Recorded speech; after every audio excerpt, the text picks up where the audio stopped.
Is a woman allowed to give a lecture in a conference room attended by men and women?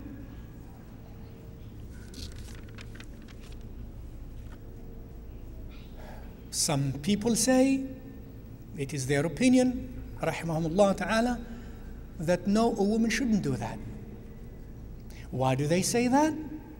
I believe they say that because they have this concern that I mentioned to you about which one overrides, the moral concern or the other concerns that we have that are also legitimate.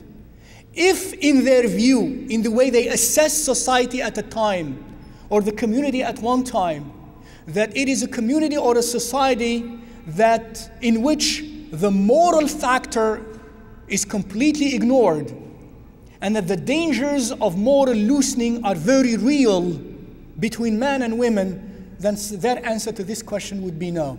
But I believe if somehow in their assessment that danger does not exist or is overridden, then they would say, of course there is nothing wrong with that.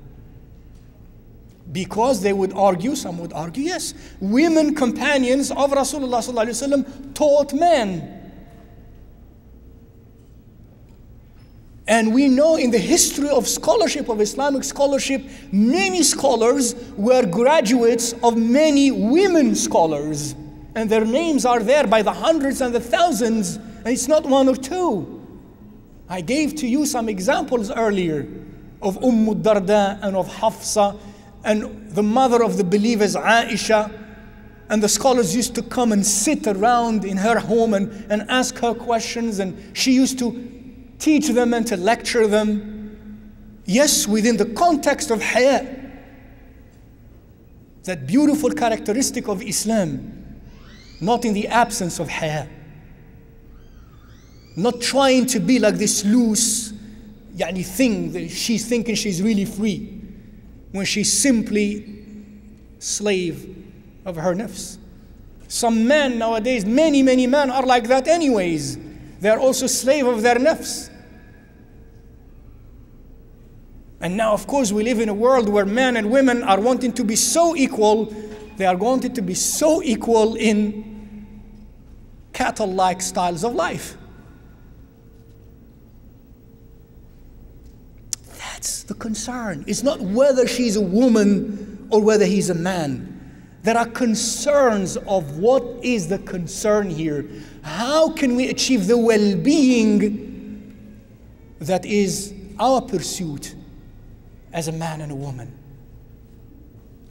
It's not because she's a woman, it's not because he's a man. That's not our deen. Maybe some people, this is their way, and that's why anything that they are not comfortable with, they understand it the way they are, or the way their history was.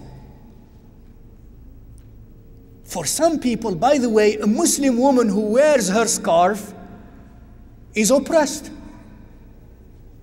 Because in their concept of life and religion, there is something that was taught to them a long time ago, that the covering of the head is the sign of dominion of the husband to the woman, by the husband of the woman. And you go read that in the epistles of Paul to the Corinthians in the New Testament. And in that epistle of Paul to the Corinthians, especially in the French version of that translation, it's very clear that says women must cover their head when they are in congregation. And it says, and if they don't, then shave off their heads as a punishment. And it also says, as Christ, peace be upon him, as Christ is the head of the man, so the husband is the head of the woman, and therefore she should cover herself in front of him. That's how they explain the covering of the head. And somehow, of course, within the subconscious of the Christian society and community of the time, and therefore it reverberated along the ages, that a woman covering her head is a sign of subjugation. That's where they got it from. My history doesn't say that. My principle doesn't say that. My principle has nothing to do with that. And therefore, it's a different history. And therefore, don't force your problems and their solutions on me. But you Muslim women and you Muslim men also, by the pursuit of knowledge and by the practice of this deen, you will build up pride and due pride and worthy pride, not arrogant pride, of what you have of knowledge. You will be empowered, and you will see that this deen does not allow for irrationalities and does not allow for harm of any kind to anyone under all circumstances. And when something is haram in our deen, it's because it is harmful. Always. There is nothing that is haram, prohibited in Islam, that is useful. Never. And that's a law known to every Muslim scholar, to every legal theoretician in Islam. They all know that prohibited means and implies, and they prove that and quantifiably shown that it is harmful to self or to community or to society, either immediately or in the span of some time, on average.